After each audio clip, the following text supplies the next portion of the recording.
Hello আমার প্রিয় বন্ধু, তোমরা কেমন আছো? আশা করি সবাই ভালো আছো। তো আজকে আবার একটা নতুন ভিডিও নিয়ে আসলাম। তো ভিডিওটা শুরু করার আগে বড়দেরকে প্রণাম, ছোটোদেরকে অনেক ভালোবাসা। তো এই দেখো, আজকে বানাচ্ছিল একটা ছোট্ট ছোট্ট পান্ডা, কিউট পান্ডা। তো সুপার ক্লে দিয়ে বানাচ্ছি এটা। তো আমি অনেকদিন ধরে ভাবছি বানাবো।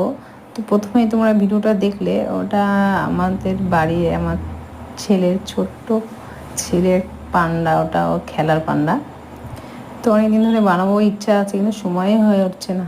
তো ফাইনালি আজকে বানাতে বসলাম আর বানিয়েও ফেললাম। তো কেমন হয়েছে সেটা কমেন্টে তোমরা বলবে, ভালো হয়েছে না খারাপ হয়েছে সেটা পরে বলবে তোমরা কমেন্টে। তো এই দেখো, অলরেডি তৈরি হয়ে গেছে। ভালো লাগলে অবশ্যই ভিডিওটি ভালো লেগে থাকলে সাবস্ক্রাইব করে লাইক করে পাশে থাকবেন।